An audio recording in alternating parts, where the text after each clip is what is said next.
Hi everyone, my name is Joyce Harrell Maybe Taring from BSEd Science 2, and today I'm going to discuss Chapter 12, Understanding Large-Scale Student Assessment. The contents of my report are about number 1, nature of large-scale student assessment, number 2, LSA and CBA, number 3, use of large-scale student assessment. So part 1, nature of large-scale student assessment. But before we start, let me read to you the overview of understanding the large-scale student assessment. The practice of large-scale student assessment has long been in place in many educational systems that continuously seek for ways and means to improve student achievement through assessment. It is a move initiated by educational managers and administrators to push schools and teachers to double their efforts in raising the quality of instruction in their locale, soliciting stakeholder support, and for receiving substantive government incentives. The initial chapter then provides a conceptual understanding of large-scale student assessment, or LSA, in terms of its nature, purpose, and use. Through the experience of countries employing LSA, it will lay out some of the issues and challenges regarding its implementation. So, start the discussion of nature of large-scale student assessment. So, what is large-scale student assessment? Large-scale student assessment is a program designed to improve student performance. It requires system-wide administration of standardized tests to schools. It also refers to the measurement of learning of students, which is designed to describe the student's achievement in particular areas of learning. The large-scale student assessment is generally administering tests to huge numbers of examinees at the same time. The test data are later on processed, analyzed, and reported by an organizational infrastructure. The cycle is repeated over and over for the purpose of monitoring student progress.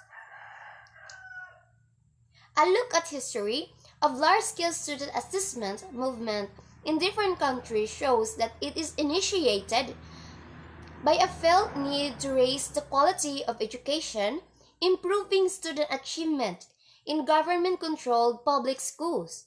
The issuance of compelling national policies encourage system-wide assessment of schools to determine whether students are meeting the standard set for their achievement and to provide stakeholders information for informing student achievement.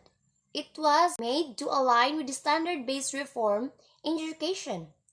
Currently, LSA is not being utilized by educational system as a means to assess and monitor growth of students in all schools within a defined geographical area, and to openly report such results to the public.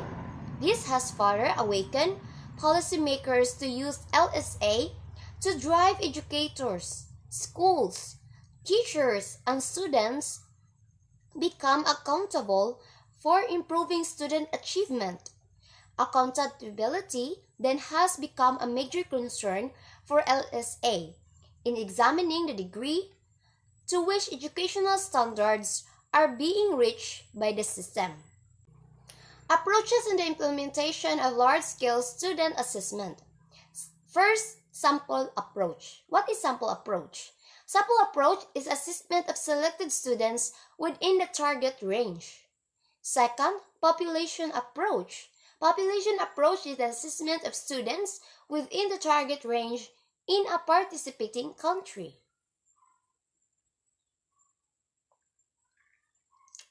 So the large-scale student assessment has been referred to in literature using different terms. The first term is system-wide assessment, indicates the participation of all schools as part of a system. Second, standardized testing indicates the consistent condition and manner in the scoring, administration, and interpretation of tools of assessment. Third, certification testing indicates a distinct purpose of assessment.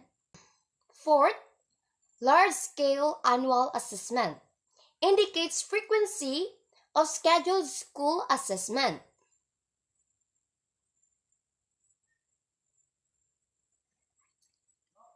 So that would be all for the part 1. Next is the part 2, LSA and CBA.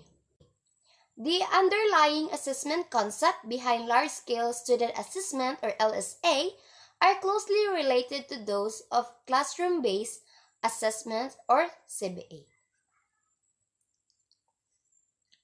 LSA and CBA can be both designed and utilized for criterion reference assessment and norm reference assessment.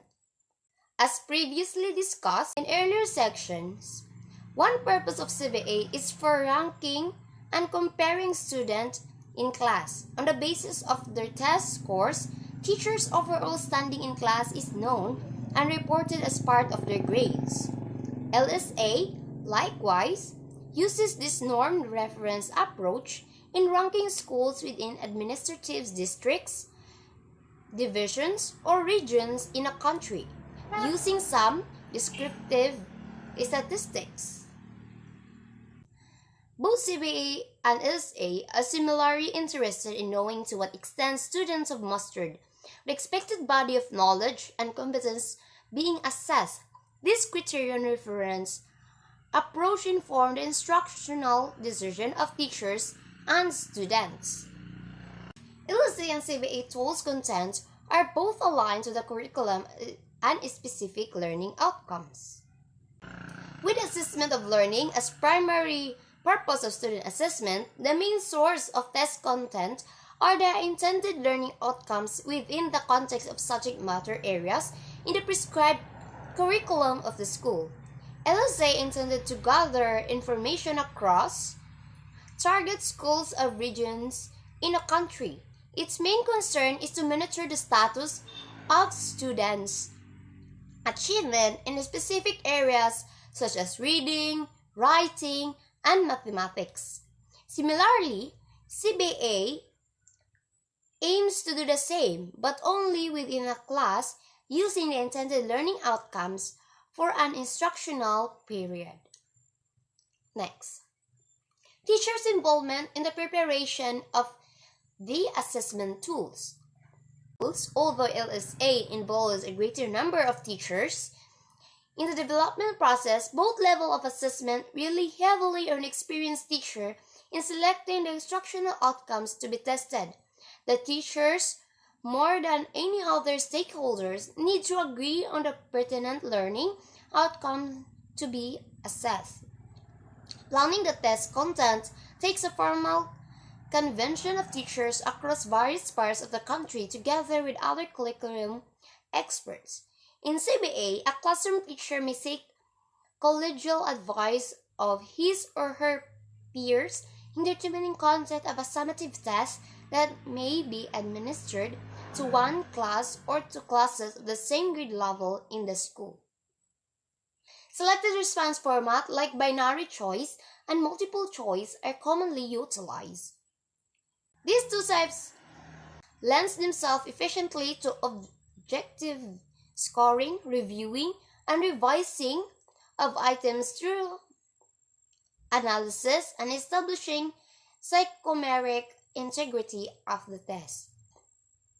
With LSA being administered to large population, use of machine scoring for multiple choice items facilitate fast interpretation and release of results. Many countries employ independent testing centers or agency to carry out the task of development, administration, scoring, and interpretation of LSA paraphernalia. They have computer facilities to handle complex a statistical analysis for large databases collected. This is not a concern of CBA. Focus of assessment is more on cognitive and structural outcomes. Both LSA and CBA, without fully intending to be so, often measure those learning outcomes that lend themselves to testing formats. For example, selected response and constructed responses types. Performance-based formats, which can be utilized to assess non-cognitive behavior, are less frequently used for this purpose. This is actually a criticism received by standardized testing as applied in LSA.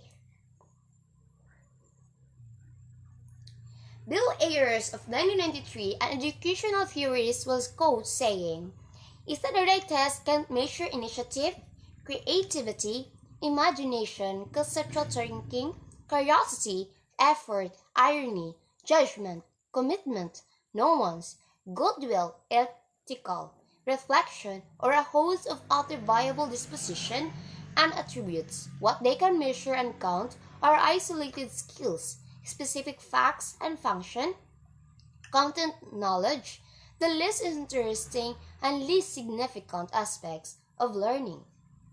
There is some truth in this allegation or observation, especially considering the great majority of standardized tests designed for LSA in different countries, measuring most competency in language, reading, science, and mathematics. However, with the right intent and resources, assessing psychomotor and affective behaviors for LSA is no longer far from happening.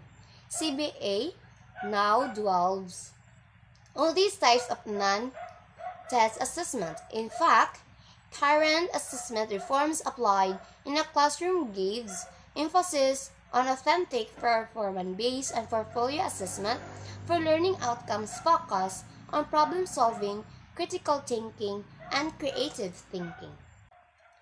Part 3. Use of large-scale student assessment.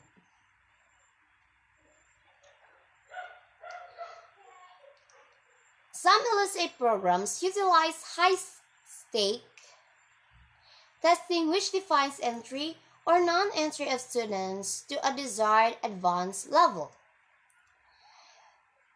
A grade-level standardized test of achievement administered at major transition points, which students have to pass before proceeding to the next higher level. This is done in countries influenced by British system of education.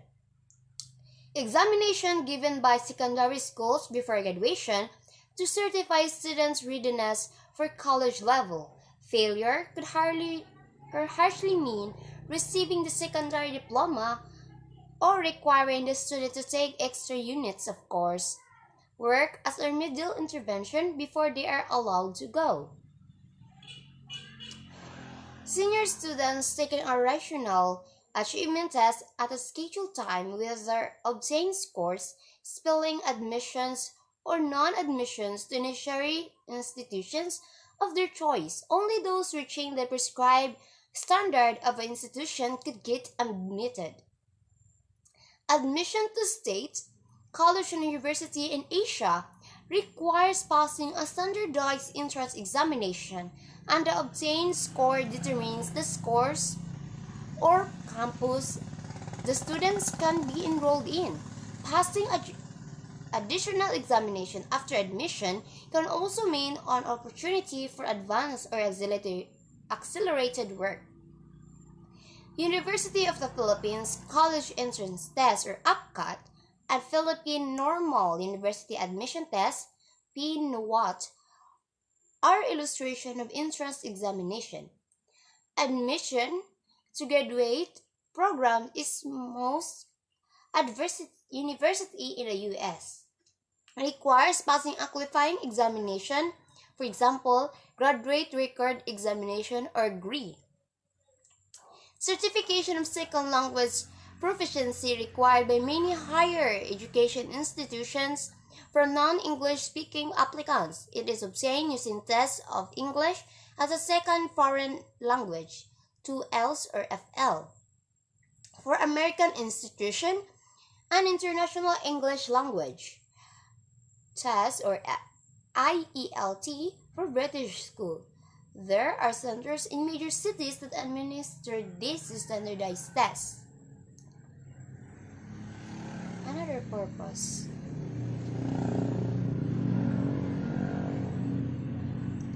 Another purpose of LSA is for monitoring and judging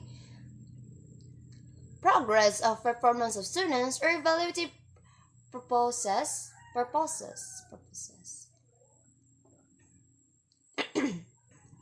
For monitoring and judging progress of performance students. For monitoring and judging progress of performance of students or evaluative purposes and research. Many countries use a national examination as their barometer of how their students are performing along desired competencies in different subject areas at different levels across time. Tests are regularly administered to randomly sampled schools through the National Assessment of Education Progress (NAEP) in the US. Some countries do census testing and administer yearly an achievement test to target grades of all schools, like the National School Achievement Test or NSAT in the Philippines. LSA is also triggered by policies initiating standard-based reforms in education to improve student performance. The No Child Left Behind policy in the US is backed by large-scale assessment to rationalize fiscal support for schools doing well and motivate teachers to improve their teaching learning methodologies. At the international scene, there are standardized examinations to monitor changes in educational achievement in basic school projects over time. During the last decade or so, international assessments for science and mathematics, trends in international mathematics as science today, reading progress in international reading literacy study, and civics, international civic and citizenship education study are being coordinated with participating countries interested in knowing status of their students in comparison with the rest of the world. This is led by International Association for the Evaluation of Educational Achievement or IEA in partnership with International Testing Research and Data Processing and statistical centers. Numerous researchers in education have been conducted using their large databases. The examination also intends to model to the different countries the ideal learning outcomes to be measured in these subject areas and the manner in which they should be tested. Two of the international agencies which are into expanding the science of large-scale assessment through research are internationally associated for the Evaluation of Student Achievement or IEA and Educational Testing Service or ETS. For screening and diagnostic purpose. Standardized tests have also been developed for screening and diagnostic purposes. There are those which have been reported as being able to identify development delays in a young child's development. An example of this standardized tool is the Ages and Stages Questionnaire or ASQ, which screens young children in 5 developmental areas such as communication, gross motor, fine motor, problem solving, and personal social. That's all is my report. Thank you. And the continuation of this will be reported by my group mate, Meredith Tiwana from BS Ed Mathematics 2.